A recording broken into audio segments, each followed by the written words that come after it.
Salve, meu padrinho, beleza? Professor Cisler Herculano de Geografia para poder falar sobre hidrografia aqui. Vamos dar um foco para a região hidrográfica do Amazonas, essa região hidrográfica maravilhosa. E por que não dizer Bacia Amazônica? Região hidrográfica, Bacia Amazônica, está inserido no mesmo contexto, ok? Eu decidi fazer essa matéria bem fragmentada aqui no canal para realmente o vídeo não ficar muito longo. E a gente poder também, dar uma profundidade muito maior a esse assunto. Não só apenas falar sobre os tópicos. Então eu vou montar uma playlist aqui falando sobre todas as bacias hidrográficas e depois falando sobre o espaço marítimo brasileiro e falando sobre toda a hidrografia do Brasil que você precisa saber para sua prova de concurso. Mas sem mais enrolação, vamos lá. Bacia hidrográfica do Amazonas. Primeiro, gente, bacia hidrográfica vai ser o conjunto de terras drenadas por um rio principal e os seus afluentes. Lembra que bacia hidrográfica vai ser uma área de captação hídrica, onde temos vários rios. O rio principal, ele dá nome à bacia. Por exemplo, bacia hidrográfica do Amazonas, o rio principal, Rio Amazonas. Bacia hidrográfica do Rio Nilo, rio principal, Rio Nilo. Então ele tem uma referência muito grande em toda essa área de captação. E teremos também afluentes, subafluentes, subafluentes que vão estar se interligando ao rio principal, interagindo esses corpos hídricos, ok? Então, bacia hidrográfica, você tem que ter na sua cabeça essa definição que é muito importante. Se você não sabe, se você não lembrou, vem nesse vídeo que vai aparecer o card aqui em algum lugar, mano. Mas vai aparecer esse card que vai te direcionar para um outro vídeo aqui desse mesmo canal que a gente fala a definição e o que vai ser uma bacia hidrográfica, ok? Bom, gente, quando eu falo da região hidrográfica ou bacia hidrográfica do Amazonas, a primeira coisa que você tem que saber é o seguinte: maior bacia hidrográfica do Brasil. Na realidade, a bacia amazônica vai ser a maior bacia hidrográfica do mundo, mano. E se é a maior do mundo, claro, também vai ser a maior do Brasil.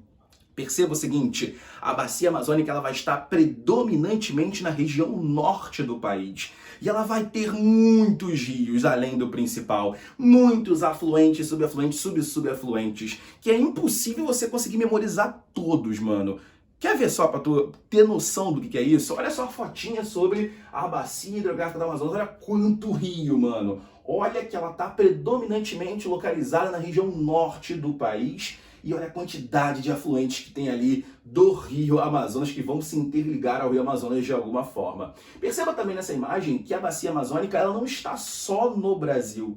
Então quando eu falo para você que ela é a maior bacia hidrográfica do Brasil, eu não estou dizendo que ela é exclusiva do Brasil. Temos afluentes do rio Amazonas que nascem fora do território brasileiro, aqui no continente sul-americano. Mas tome nota, maior bacia hidrográfica do Brasil vai ser a bacia amazônica. Ok? Fechou? Tá de boa? Perceba.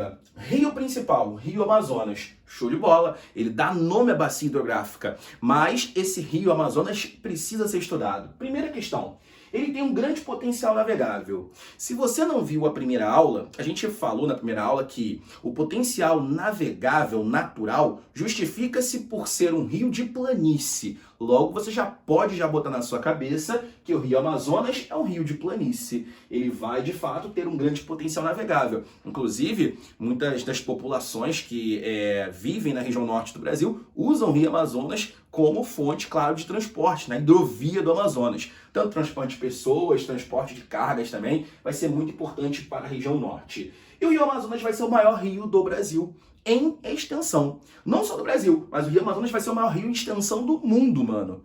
Só que é importante que você entenda que, embora ele seja o maior em extensão do Brasil, ele não é totalmente brasileiro. Isso vai ser visto numa outra aula. O maior rio 100% nacional não é o Amazonas, mas fato é que se te perguntar na prova o maior rio do Brasil é o rio Amazonas. Acabou essa ideia. Belezinha.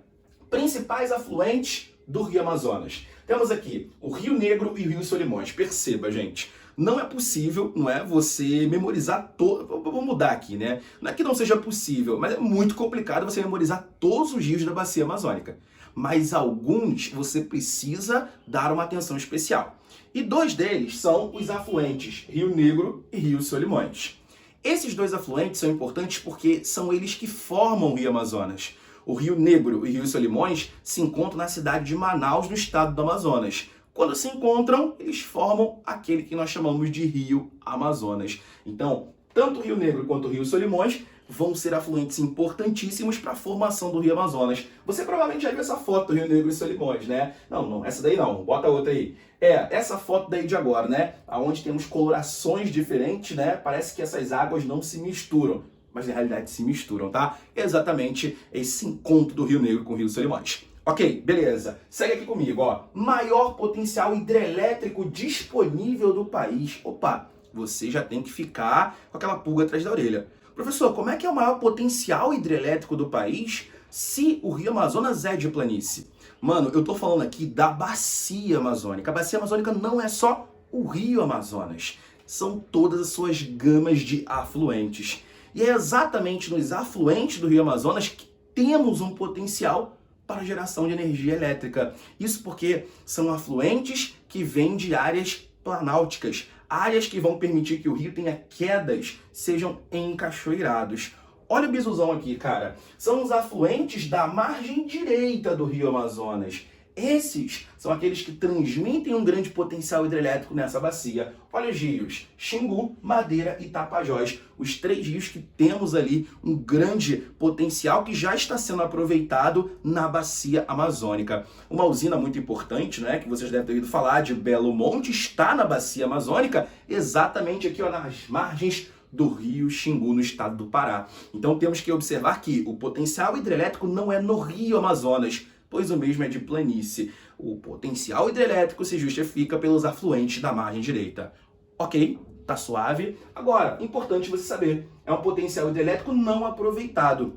Não aproveitado, principalmente porque a bacia amazônica, ela tem a floresta amazônica e causa grandes impactos à construção de hidrelétricas. É por isso que algumas de lá usam o fio d'água, que permite com que áreas não sejam tão alagadas. Mas, de certa forma, a região amazônica não é uma região de grande dinâmica industrial, não é uma grande região de dinâmica populacional, é uma região que tem vazios demográficos, é uma região que tem enclaves industriais, então, tipo, ainda não foi tão necessário um aproveitamento absurdo daquela bacia amazônica. Então, o potencial, embora seja o maior do Brasil, não é aproveitado, ok? Vem aqui comigo, gente. Regime misto de abastecimento, isso é muito importante. Se você viu a primeira aula, você tem que ter visto a primeira aula, tá? Se você viu a primeira aula, sabe o que eu tô falando. Se você não viu, talvez você saiba porque você já estudou essa matéria. Mas se você não entende o que é um regime misto, venha nessa primeira aula de novo, o card deve subir aqui para você poder pescar o conceito. Mas, quando eu falo de regime misto, eu estou dizendo do abastecimento desse rio, dessa bacia amazônica, principalmente no seu rio principal. Nós temos aqui o regime misto sendo pluvial e nival. Regime pluvial é quando o rio ele é abastecido pela água da chuva. Regime nival é quando é pelo degelo da neve.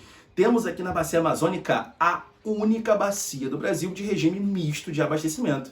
Isso porque alguns afluentes da bacia amazônica nascem na Cordilheira dos Andes, inclusive o rio Solimões. Nós vamos ter ele nascendo do degelo que vai estar na porção topográfica dessa cadeia montanhosa e então configura-se como um regime nival. Dentro de solo brasileiro e em alguns outros países, a chuva faz o seu trabalho de também abastecer esses rios, fazendo com que essa bacia hidrográfica tenha um regime misto de abastecimento. A única do Brasil é a exceção, porque o predomínio é de um regime pluvial no território brasileiro. Foz do Rio Amazonas, Baía de Marajó, no estado do Pará, ok? No estado do Pará temos a Foz do Rio Amazonas, que vai ser uma foz mista, tá? Tanto uma foz em estuário quanto uma foz em delta, nessa área que nós conhecemos como Ilha de Marajó, que é uma ilha fluviomarítima. Ela está tanto na porção do rio quanto também no Oceano Atlântico, então é uma mistura, né? Uma ilha fluviomarítima, a maior ilha fluviomarítima que nós temos aqui no território brasileiro. E também na bacia amazônica vale destacar o Alter do Chão, que vai ser um aquífero, cara. O Alter do Chão vai ter um volume de água que até então não foi calculado. Estima-se que supera até o volume da água do aquífero Guarani. E se você não sabe o que é um aquífero, a gente vai ter uma aula sobre isso. Basicamente são sistemas de captação de águas que estão subterrâneas, reservatórios subterrâneos de água. O Alter do Chão, ele vai estar em alguns estados ali que compreendem a bacia amazônica, como é o caso do Pará, como é o caso do Amazonas e como é o caso do Amapá. Show de bola, meu padrinho? Se você gostou, dá o seu like aí. Se você não gostou, não dê o seu like, mas Comenta aí alguma parada aí pra gente poder melhorar, pra gente poder fazer uma parada diferente. Comente a sua dúvida, que eu tô aqui pra poder te responder. Tamo junto, grande abraço.